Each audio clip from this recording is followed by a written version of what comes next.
name's Estella Hamilton. I medically detransitioned this past year, and I was still maintaining my social transition, clinging on to that, and kind of hearing about the process of other detransitioners, and even speaking to some people who are here today, learning how much commonalities we have with this journey. It makes you realize that, oh, well, maybe this is rare, but maybe this is not so rare as they're saying it is, especially when it comes to medical consequences. I can speak for myself with some of the effects that testosterone has had on my body. It's menopause. It's going through menopause at 19. And when your body's not ready for that. And there was like a list of that, the incontinence, not being able to hold your bladder, not being able to sleep because of heat flashes that are painful. It's ridiculous thinking that a teenager should go through that when they're just at the cusp of adulthood. So it brought up a lot of emotion, realizing that I wasn't alone in a lot of that.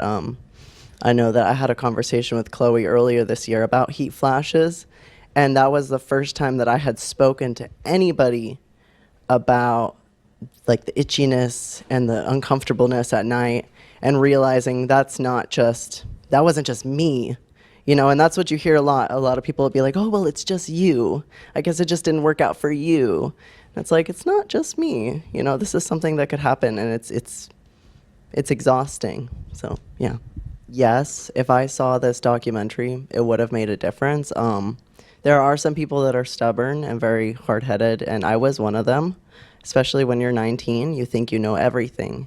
If somebody says, oh, you're going to get menopause, I don't care, because you don't know what that means. The more information people get, I think, from firsthand, it makes a difference. I remember, and I said this prior to when we sat down, I didn't get top surgery. I was on testosterone for over 7 years, and I was socially trans before that, and then a little bit after that, but I never went for top surgery.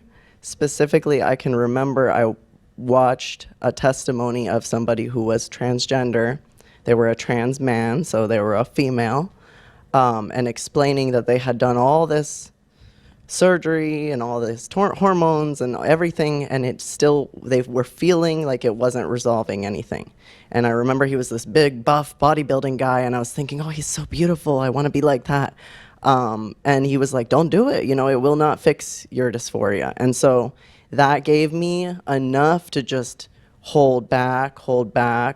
When I came to Los Angeles, there was no gatekeeping.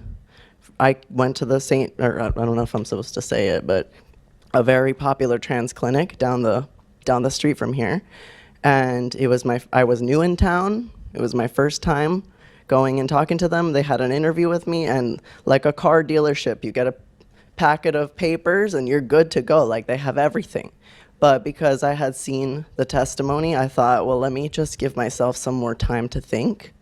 And the more you read about long-term, and the more you talk about these surgeries and how they affect you in the end, the more you realize, well, this is maybe not the most creative solution, and this is probably not the most healthy solution. So I think it would make a difference. I think that absolutely this film is a snapshot into history and a good opportunity for people to get a different perspective, especially because it's going from a leftist view too. So it's very nice to be able to digest that. So, and to understand your question, like, how do you avoid them from being, upset that you're showing them the other way? And I remember the mindset that I was in at 19. At the time, I came out on social media because I knew that my parents would give me a pushback, and I just wanted to just spring it on them and just not give them any chance to have any kind of pushback to me. So I remember my mother telling me, you'll never be able to fully get a penis. You'll never be able to, impregnate a woman, all these different things that were logical arguments. And I was just like, no, Buck Angel has a penis, all these different things. And I just wanted her to hear me. I just wanted her to hear what I thought was going to be a good idea. And I think that maybe a good solution would be, okay, well, if you want to show me your resources or propaganda or whatever, then I would like you to watch some resources that are from my side. And then that way they could feel listened to and you could see what they're actually looking at. And then give them an opportunity. Okay, we watched it. Now, please, would you watch this documentary with me? Or would you read some of the side effects? And we'll go in and see, do you know what a cyst is? Do you know where those come from? Okay, so here are all these different side effects. What does atrophy mean?